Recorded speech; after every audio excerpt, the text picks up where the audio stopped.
الله وبركاته. الحمد لله رب العالمين والعاقبة للمتقين ولا عدوان إلا على الظالمين. أشهد أن لا إله إلا الله وحده لا شريك له وأشهد أن محمدا عبده ورسوله أما بعد.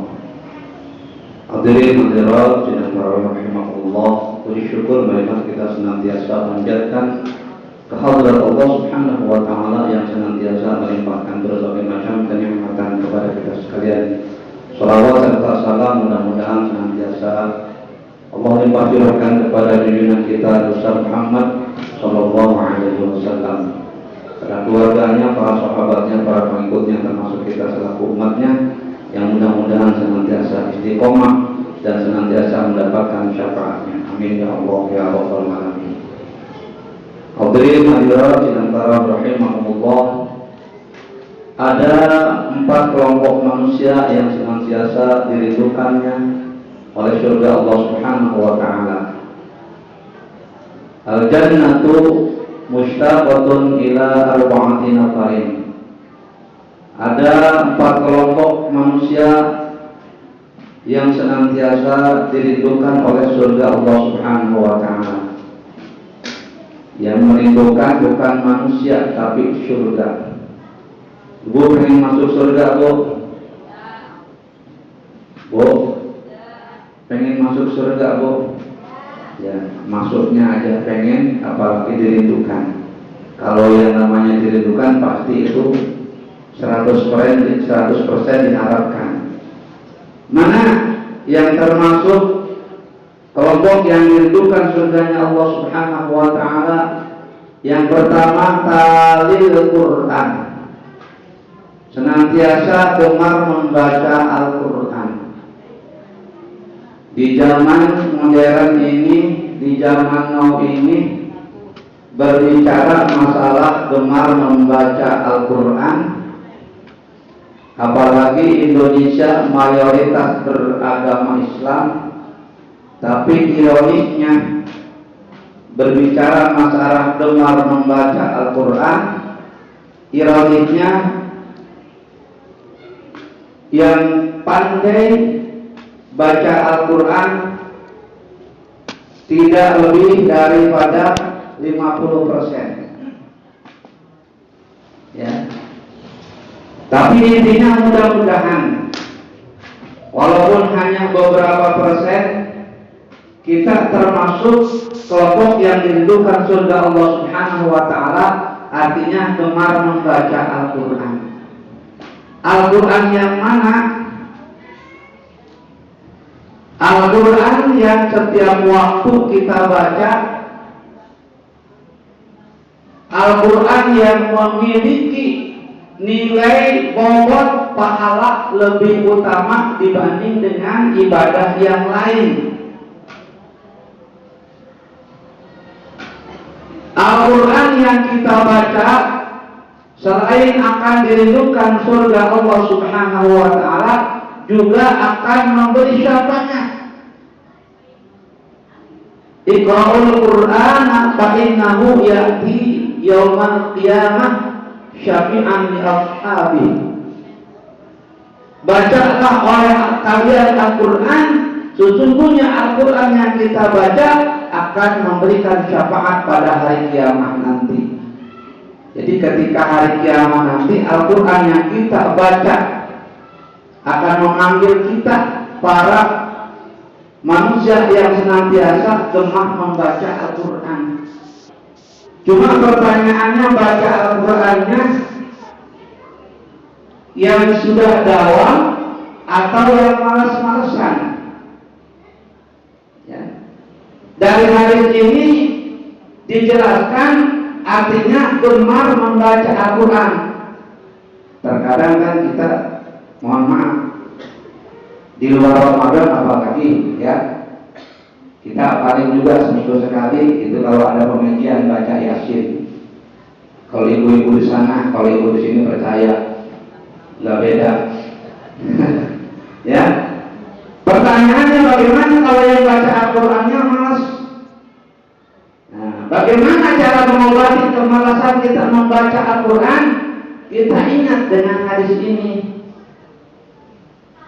bahwa yang akan memberikan syafaat orang yang senantiasa membaca Al-Quran. Cuma baca Al-Qurannya yang senantiasa gemar, bukan karena terpaksa. Yang memang yang jadi masalah membacanya itu yang jadi nilai pahalanya. Ada keterangan hadis seperti begini: siapa orang yang membaca Al-Quran tidak mempunyai wudu, 1 huruf Allah balas 10 kebaikan. Siapa orang membaca Al-Quran, ini baru membaca mempunyai wudu, Allah balas 20 kebaikan.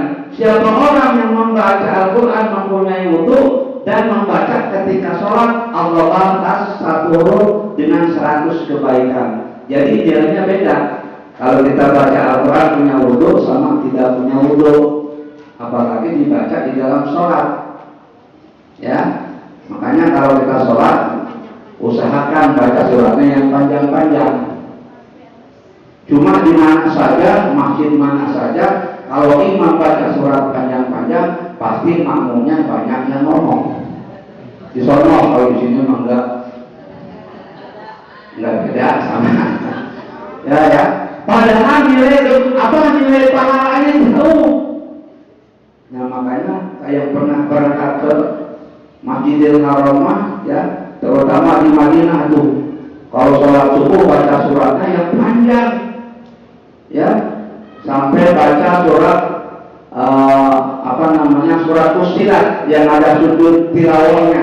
Makanya yang nggak tahu mah kok bacaan belum selesai langsung sujud.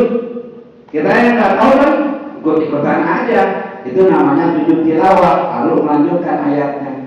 Itu sholat subuh. Makanya sholat subuh lama di Madinah, sampai ngantuk-ngantuk. Kenapa? Karena kita tingkatannya beda. Intinya mudah-mudahan kita cinta sama Al-Quran. Kalau kita sudah cinta sama Al-Quran, insya Allah surga akan merindukan kita. Ini yang pertama. Yang merindukan surga Allah Subhanahu wa Ta'ala, yaitu terhadap Al-Quran. Yang kedua, golongan yang wahafidul lisan, senantiasa menjaga lisan dari perkataan kotor, perkataan kasar, perkataan yang menyakitkan orang lain. Mohon maaf, kita kadang-kadang nggak bisa menyalahkan anak kita. Anak-anak zaman sekarang, mohon maaf, kadang-kadang mulutnya nggak bisa menjaga terhadap orang tuanya. Padahal Al-Quran mengajarkan, kalau kita ngomong sama orang tua harus lebih rendah suaranya. Anak sekarang kalau orang tua ngomong pelan, dia lebih tinggi. Bahkan lebih dari itu, dia membentak orang tua. Yang salah siapa? Yang salah siapa? Orang tua yang bertanggung jawab. Maka surga akan merindukan orang yang senantiasa menjaga lisannya. Apalagi di bulan suci Ramadan yang sekiranya tidak bermanfaat, sampai ghibah, ngumpat, tahu ngumpat tuh? Ngumpat tahu tuh? Makan kupat, membicarakan aib orang lain itu. Di bulan suci Ramadan ini akan mengurangi pahala kita. Maka jaga lisan kita daripada mohon maaf. Kita kadang-kadang suka tidak terasa kalau sudah ngumpul. Suka ada salah seorang yang ngomong gitu.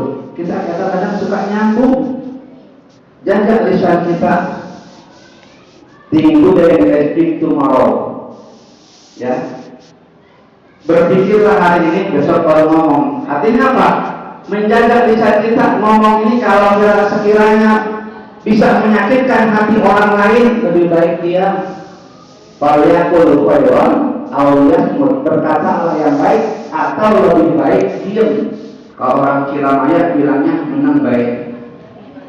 Iya. Peribahasa mengatakan diam itu emas. Artinya ketika ada perkataan yang tidak baik, gak usah dikeluarin, cukup dalam hati saja. Ya.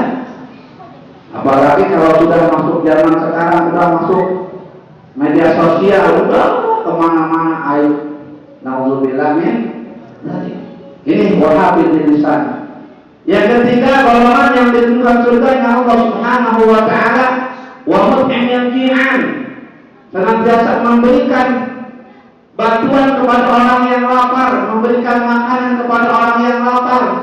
Alhamdulillah, di masjid ini, di musala ini, ya, tiap sore ada yang namanya tajil. Itu membuktikan, ya, dengan adanya tajil kita memberikan makanan kepada orang-orang yang berpuasa. Alhamdulillah. Mau ngasih kolak, mau ngasih apa lagi, bala-bala dan lain sebagainya, atau lupa materi, ngasih uang ke apa-apa, itu termasuk dalam artian wabut energian, memberikan makan kepada orang yang lapar. Kita bisanya pakai uang, silakan sedekah. Apalagi di bulan suci Ramadan, sebaik-baik sedekah afdhalus shalah min syahri Ramadan. Sebaik-baik sedekah adalah bulan suci Ramadan. Ya, pahalanya dilipat gandakan, sunnah jadi wajib pahalanya di bulan suci Ramadan. Ini yang ketiga. Dan yang keempat, yang ditentukan surganya Allah Subhanahu wa taala wasaimin fi syahr Ramadan, orang yang melaksanakan ibadah puasa di bulan suci Ramadan. Mudah-mudahan kita termasuk 4 golongan yang ditentukan surganya Allah Subhanahu wa taala. Amin ya Allah ya rabbal alamin. Adapun keutamaan salat sunnah tarawih pada malam yang ke-14, wa fil lailatir rabi'ati asyarata ja'atil malaikatu yashhaduna lahu annahu qad shallat tarawih fala yuhasibuhu Allah yaumal qiyamah. Malaikat akan datang menyaksikan kepada orang-orang yang sedang melaksanakan sholat sunnah tarawih. Ya, kita nggak melihat, malaikat menyaksikan. Ya, terutama di malam ini menyaksikan benar-benar nggak apa tarawih ini, apa tarawihnya bercanda atau enggak. Ya, syahadu menyaksikan para malaikat kepada orang yang melaksanakan sholat sunnah tarawih pada malam yang ke-14. Fala yuhasibuhullah yaumal qiyamah, dan Allah tidak akan menghisab pada hari kiamat. Amin ya Allah ya rabbal alamin. Mudah-mudahan keutamaan sholat sunnah tarawih yang kita laksanakan menjadikan kenyataan buat bekal kita menghadap Allah Subhanahu wa taala. Itu saja yang saya sampaikan. Mohon maaf atas segala kekurangannya. Adana Allah wa iyyakum ajma'in billahi taufiq wal hidayah. Wa assalamualaikum warahmatullahi wabarakatuh.